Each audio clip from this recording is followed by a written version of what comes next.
Hey guys, welcome back to my channel. It's your girl Ify. In this channel, I share everything regarding Canada immigration news, updates, tips, settling tips as a new immigrant in Canada.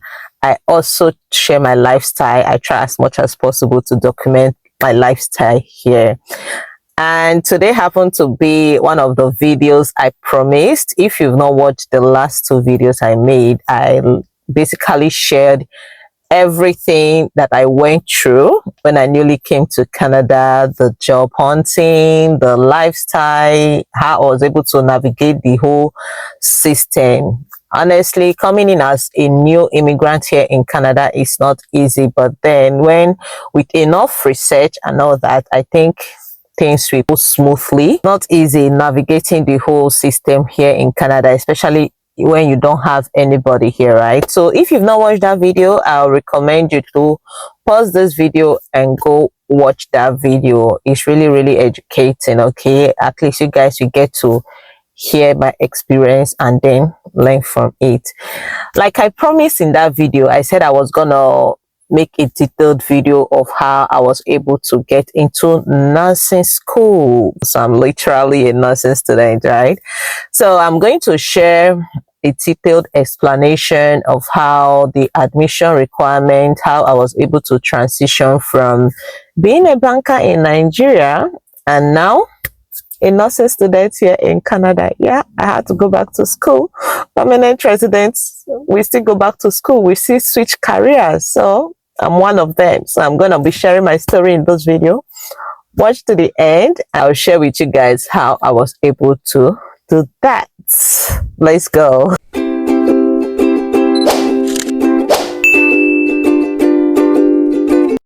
Okay, so before, I always say this in my channel, before you carry your bag and baggages to want to immigrate to a country, you need to know how the country works, the in-demand sectors in that country.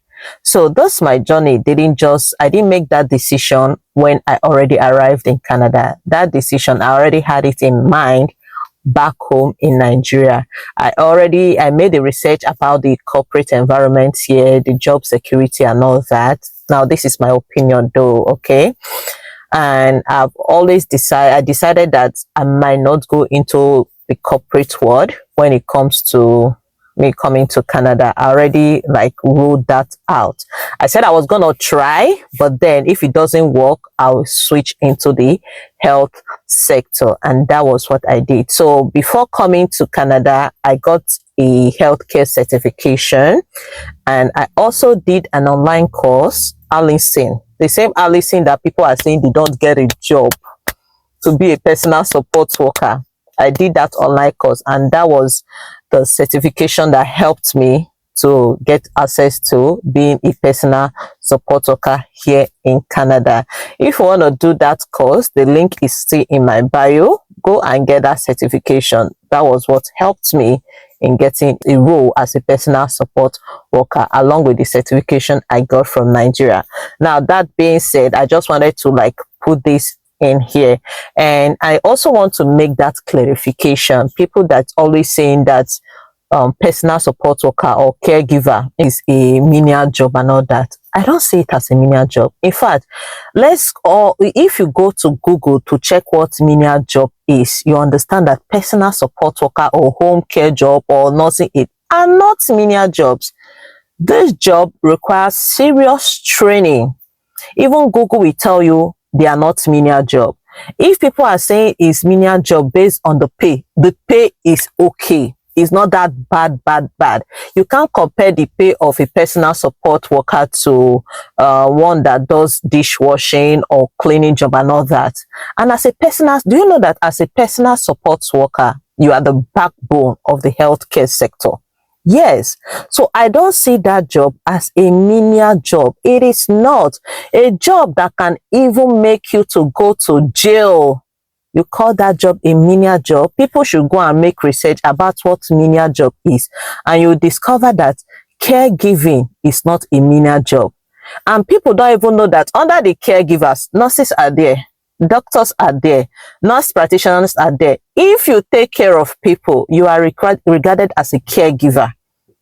So anybody that comes online to be saying caregiver job is a menial job, to me, it doesn't make sense. Even as a personal support worker, you do suppository insertion, you do CPR, and you call that a menial job? I don't even know how. I don't know why people. Just let me know in the comment section if you regard this as a menial job. To me, it is not. It's a job that helps you to transition fully to a higher position, just like every other, whether it's corporate job and all that. You start from a junior level and you transition to the upper level. That is how I see this job. It is not a menial job. That is what I want to clarify in this video. So be proud of it. If you are a personal support worker, it's not something to be ashamed of. People think that personal support worker is all about bathing, showering, just incontinence care and the rest. It's not. There are more to it. For you to even go and start using Hoya lifting, do you know how risky that is? It is very risky. So we undergo serious training to be a personal support worker. So it's not just about cleaning poops and the rest. No, it's not. There are things that are more to it. In terms of the salary, people go as high as receiving $28, $29, $30, and you classify that as a menial job? To me, it's not. I just wanted to clarify that in this video, okay? Before I talk more of me being a nursing student right now. So please, if you're a personal support worker, be proud of it. All I recommend is you work your way up through, okay? Being a nurse, if possible, from practical nursing to registered nurse. Then if you want to do nurse practitioner, please go ahead. You just climb a ladder just like every other corporate job does. That's how I see it, okay? Now let me go back to how I decided to transition to be a nurse here in Canada. Like I said, that's mindset. I already had that mindset back in Nigeria. So when I came in, I got a job as a personal support worker. I needed to know if it's something that I can do. I know I have some experience back home, but like I said, this is a new country. So I needed to know how the things work here in Canada. So that being said, let me talk about how I was able to get into nursing here in Canada. So like I earlier mentioned, I already had that notion that I was going to transition fully to be into health sector because of the job security and all that. And I'm a people person. I like talking. I like interacting with people. I like communicating with people. I like being involved in people's affairs. So to me, I think it's a right fit for me. That is why I always tell people, before you just go into the health sector, just know if it's something that you really want to do. There are some people that are not patients, okay? So with my personalities, with my qualities, my soft skill, I knew that I might have to transition to a health sector once I arrived in Canada. So what I did, my evaluation back in Nigeria, while I was preparing for my permanent resident application, evaluating my degree and all that, I had to evaluate everything, both my WAEC, my NECO, my PGD that I did, as well as my BSc. I used WES to evaluate all my credentials because I knew that I was going to go into schooling once I come to Canada. So I just kept that. One thing with WES is if you use their organization to evaluate your credentials, they will store it for you so that later on, if you want to transition or you want to go back to school, instead of you calling your school while you're already here to send transcript and all that, they already have those things in their website. So all you need to do is just to upgrade. So when I came here, I just upgraded from document by document to academic. So after that, I just kept it there because I know definitely I will still go back to school. Now, for you to get into nursing, I made researches in different colleges and different universities. Their requirement is not really that high. It's just that it's very, very competitive. I know that there were time I was placed in a wait list even when I applied early. Applying early, it's a good thing, okay, but because of the competition, you might be placed in a wait list. So what are the basic requirements for you to get into nursing? Is more like your high school, like your WAEC or NECO, which is math, English, biology, chemistry, and physics. These are the 5 requirements, and you need to get a minimum of C in each of them.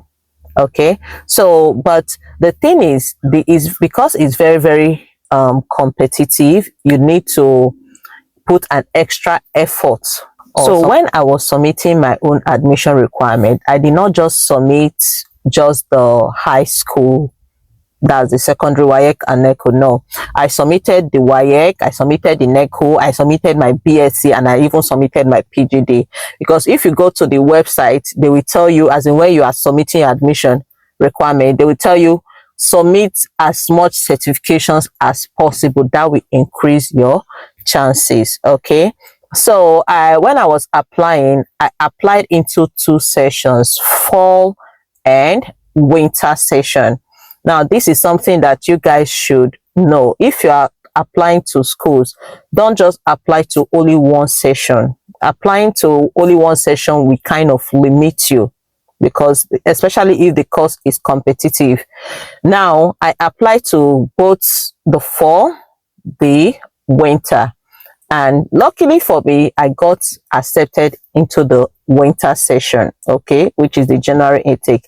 And for the September, I was placed on a wait list, you see. So you can imagine if I just applied just for September, like the fall intake, which is very competitive, because I know that more people always tend to go for fall because of the weather, and international students too. September is like the major intake of admission for schools. So that's why I had to apply both for September and for January. And my third option, I just put dentist, hygienist. Is a 3 years program, but I just put it there just in case the nursing did not work. But fortunately, I got into nursing for the winter period, and I was waitlisted. I stayed on that wait list for September until they finally said application failed. What did they tell me in that website? So the main thing that I want you guys to take home is, if you are applying for admission, apply early and do not just apply for only one session. Apply to 2 or even 3 sessions, because there's intake for spring as well. For practical nursing program, there is intake. So if possible, just apply, and apply on time as well, like I mentioned earlier. So that was how I got admission into nursing in Canada. Now I'm currently a nursing student trying to navigate the whole process. I know it's not easy. Some of them requires you to do blood work.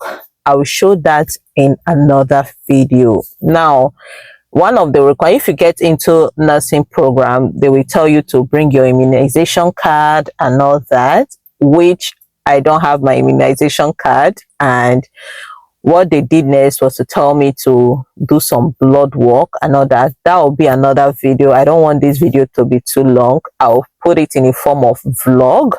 So I carried out a blood work.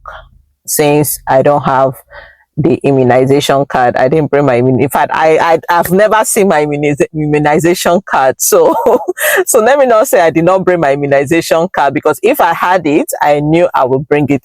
I never had it. I only brought my son's own, but I never knew that they were going to ask for immunization card. At least they know that so many people will not have it. I think that's why they gave this option of doing blood work tests, because if you don't do that blood work test or get your immunization card, you will not be qualified for clinical placement. So that is another video I'll do entirely. So if you want to follow me through this my nursing journey, please subscribe to my channel. So I will be sharing my journey as a nursing student in this channel. Okay, so if you haven't subscribed, please hit the subscribe button.